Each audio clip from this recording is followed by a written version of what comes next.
Hey, good morning, everybody. It is Pete Dragstrom from LetPetePlan.com. It is 10:16 in the morning on November 9th. The first Mickey's Very Merry Christmas Party will be going on in roughly 9 more hours. A little less than 9 hours.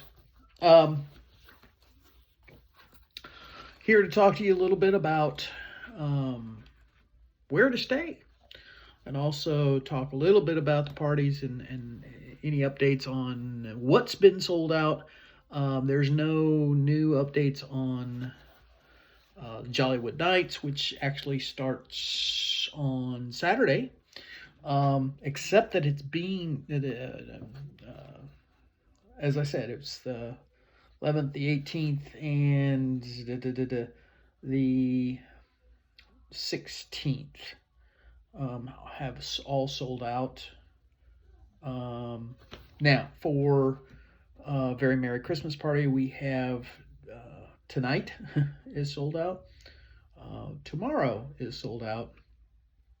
And then we go down to checking my calendar because I've marked them out. The 1st, the 3rd, and the 5th have all sold out. And then finally on the last day, I think it was, it was the 22nd has been sold out of December. Those last few have been December's, of course. I'm not too sure if this is common. I do know it seemed like the Halloween party had sold out quicker, concerning on when it started, how many were already sold out, and all that stuff. And once news comes out, it might pick up a little bit. Jollywood Nights, it being new, and there's only 10 of them. So right now you have 3 of them sold out, so you only really have 7. I think only I think only 3 of them have been sold out, maybe 4. No, it just looks like 3 as of now. So you only have 7 more options. And again, that might be might be waiting for those videos on YouTube about the actual party itself. Now, if you're waiting for my video on how the Very Merry Christmas Party is, it's not going to happen until after the 14th of November. Maybe I might have a few things in the park on that night, but it won't be until after we get back and after I'm able to put together another video on that, which will be next week. And I'll give you my opinions and my highlights and lowlights and whatever. Been doing a little bit of research into this, and I actually I'm gonna give a shout out to Capture the Magic podcast. They do a wonderful job. Every Thursday morning they have a Disney news thing, and they reminded me that the Disney fourth quarter earnings call was, I guess, on Monday, and things looked kind of good, kind of bad, one of those things. Not going to get into that. Not going to get into the politics and all that fun stuff. But we are going to talk about something they also talked about, and they didn't give me the idea. I'd already been thinking about it, and it was kind of like two minds think alike. I listened to theirs, and I added some to mine, and I took away some of them, and I disagreed with them on some certain things. But pretty much all in all, in the topic we're going to talk about is on-site versus off-site in a Walt Disney World resort type thing. We talk about the perks. We talk about the Disney bubble, which we'll be talking a little bit more about. I'm going to just come out and say it. If you're going to come down to Central Florida and you want to visit Walt Disney World and only Walt Disney World, probably your best bet is to stay on site. Now, if you're planning on doing other things, and cost or price is a big factor, maybe offsite will be good for you. But I'm gonna give you a few instances where it might not be. Give you a few instances where it will be, and I'm gonna start off with that actually. Again, cost is one of those things. What do they usually offer that Disney doesn't offer? Number one, in a lot of hotels that I stay at throughout, if I travel up to Savannah or if I go to, if I go back to North Carolina or Illinois and stuff, we try to go to hotels that offer free breakfast, just to, start the day off right. So in a lot of instances, a lot of the hotels around Disney that are not part of Disney, they might be good neighbor hotels, they might not. They offer breakfast, free breakfast. And it's not always just a little continental breakfast. Sometimes, you have a waffle maker, you have eggs, you have sausage, breakfast, hearty breakfast. They also sometimes offer things throughout the day, like little happy hour stuff that you can go to. The other thing I'm going to talk to you about, if you have a large group, I'm talking over 10 people, and well, even over 8 people. You might want to start thinking about, and you're going to stay there for a week, maybe 2. Definitely with the cost comes the cost per square footage, and the cost per square footage is usually going to be won out by offsite hotels. There are some areas in Disney where you can have more than 4 or 5 people in a room. Usually it's more than 4. 5 is, there's not too many there. It's less.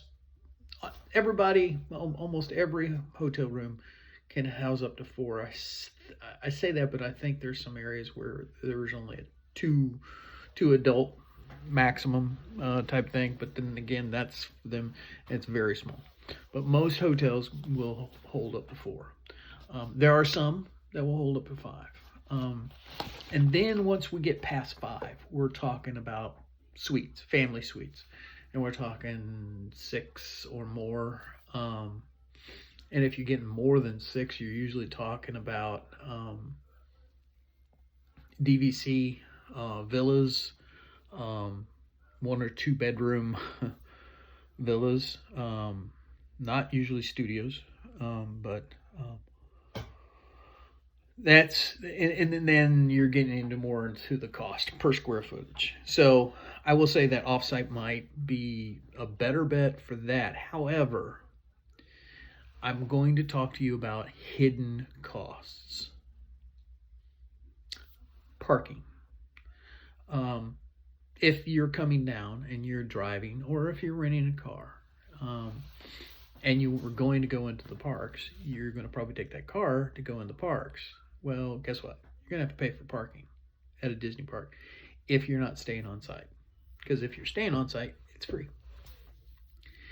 If in a lot of areas, a lot of hotels will charge you a parking fee for parking fees and resort fees to stay at their hotel. So if you get a hotel that says it's costing you $150 per night, and they throw on some resort fees and parking fees, you might be up to $200 per night, if not more. Maybe even a little less. Who knows? Depends on the resort fees and the parking fees. But those are hidden costs, and they don't tell you about them.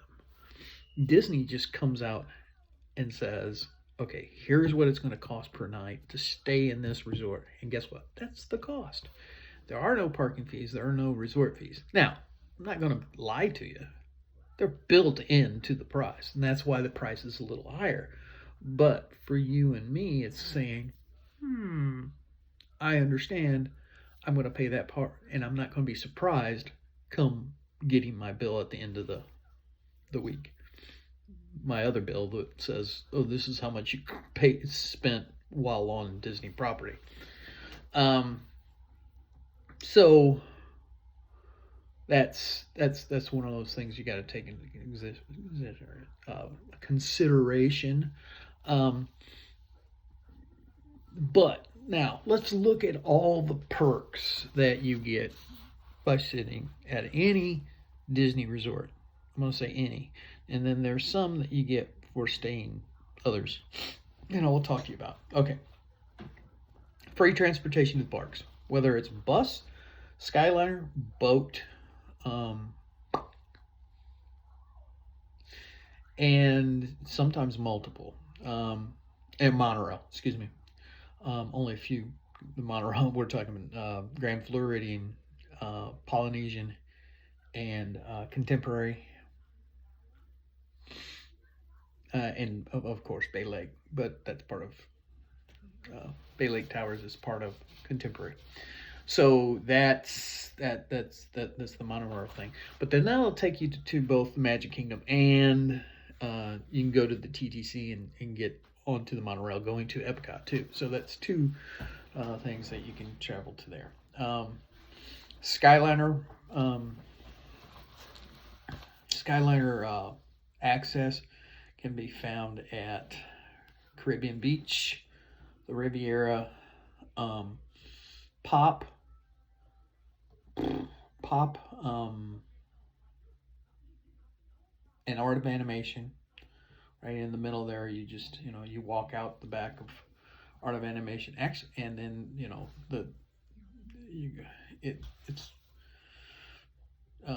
it's right there.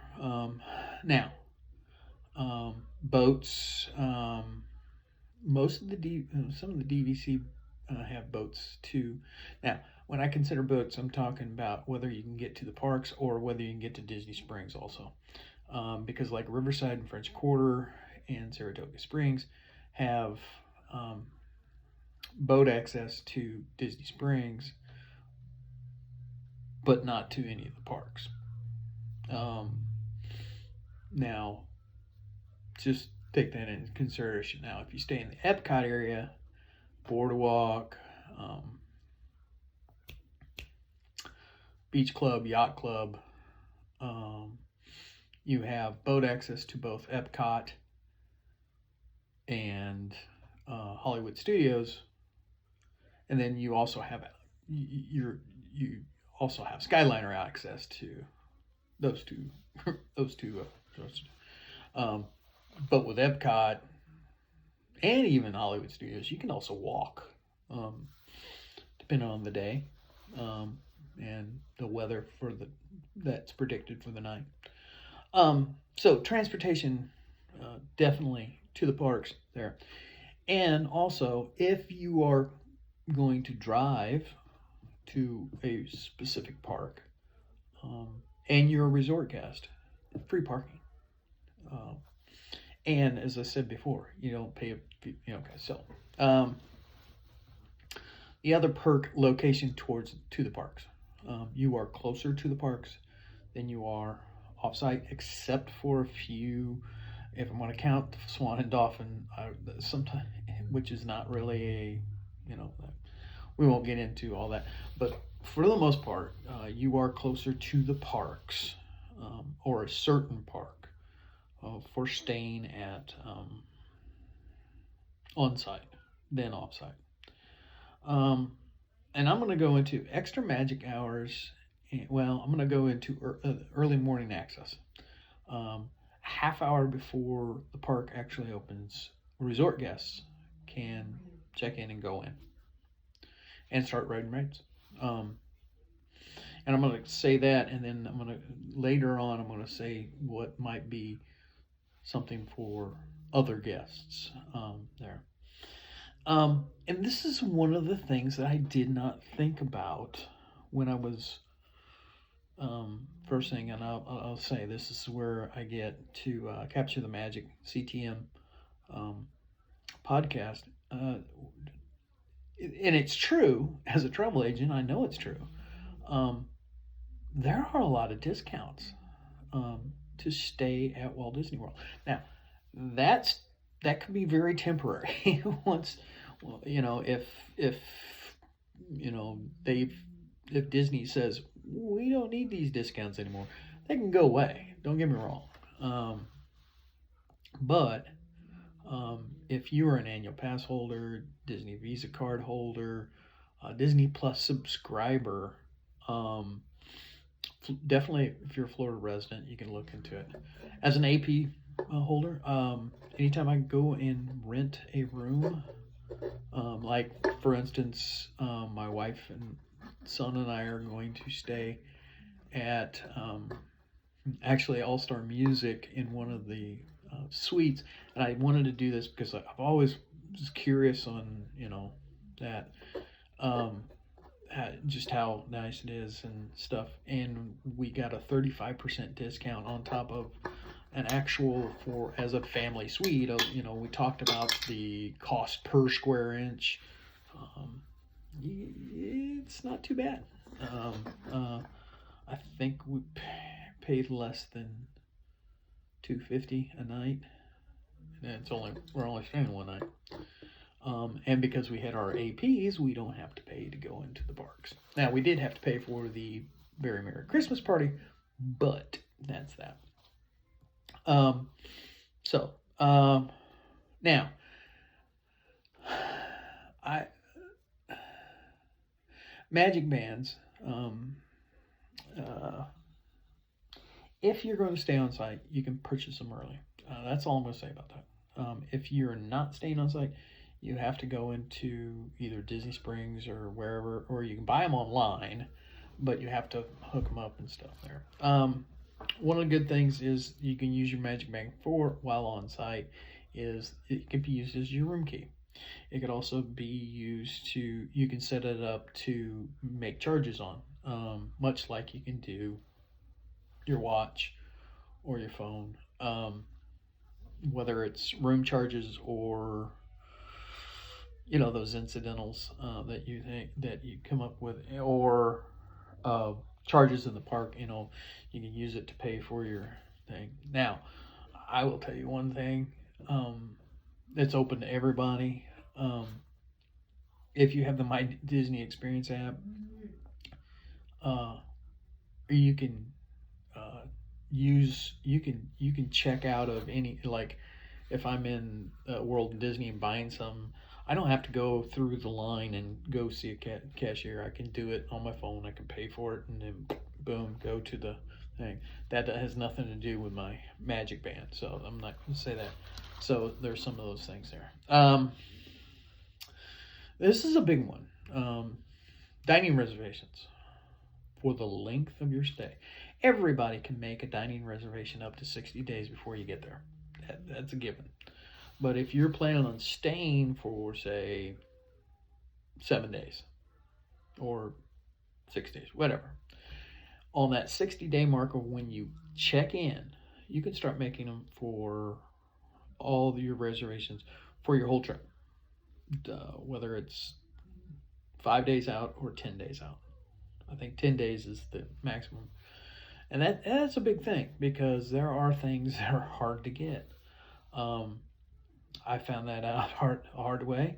I've been looking to get reservations for the Candlelight Processional, and I've been looking. I had a specific date in mind, mainly for the narrator. Although there's so many good narrators this year, we're not going to hit Neil Patrick Harris this year. We are going to hit Simu Liu, or Simu Lee, whatever his name is.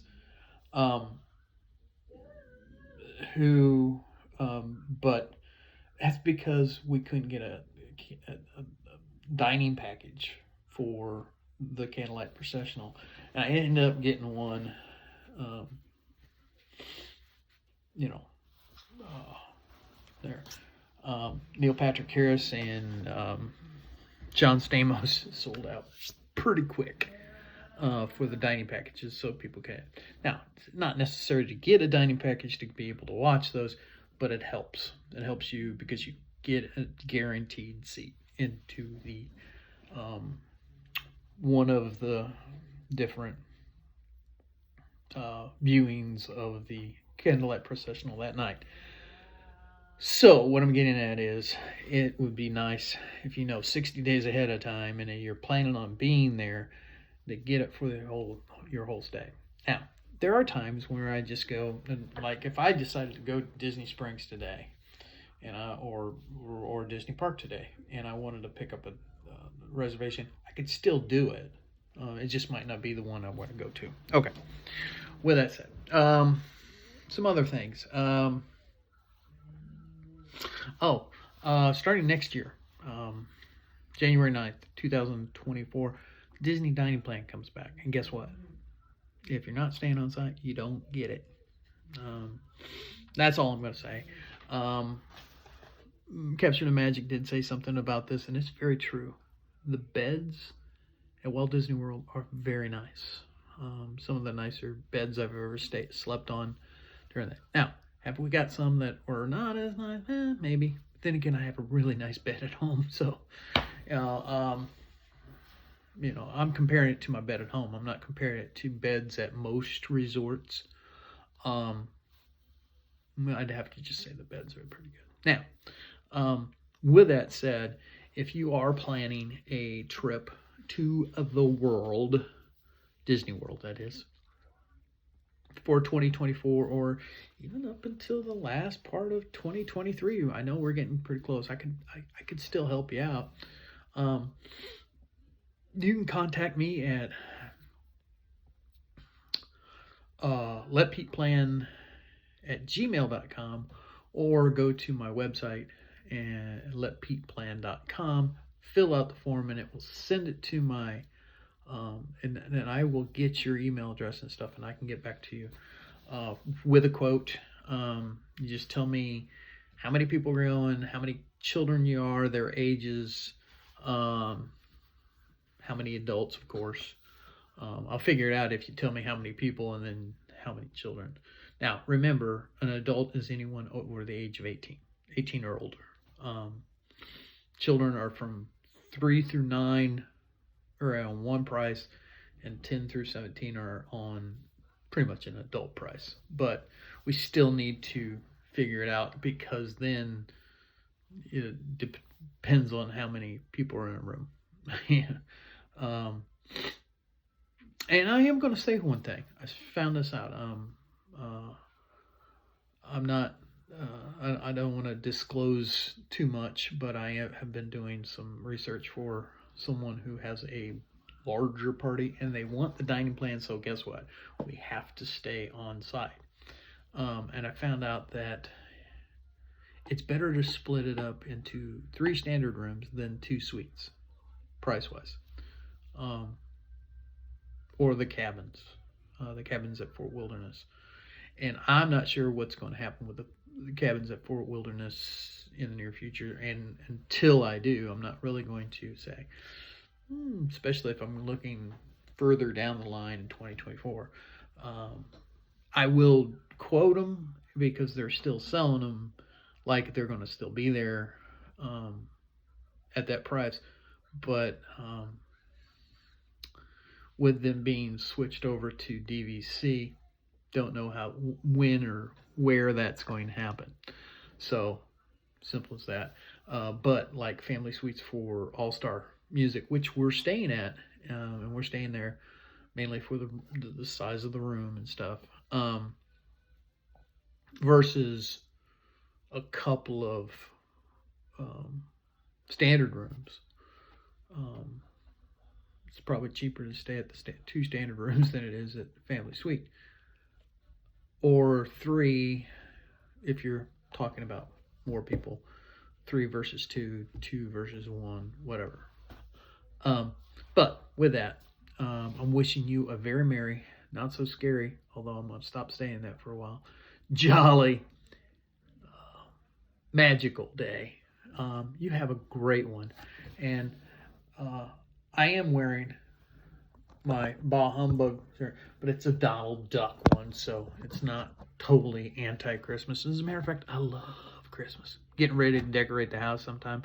My daughter comes back on the 19th, and we are going to put up the tree. I already got some lights on the back porch. I'm going to try to get some more stuff out later on. Love y'all. Thanks for watching. Hit subscribe. Hit like, even if you don't like it. Goodbye.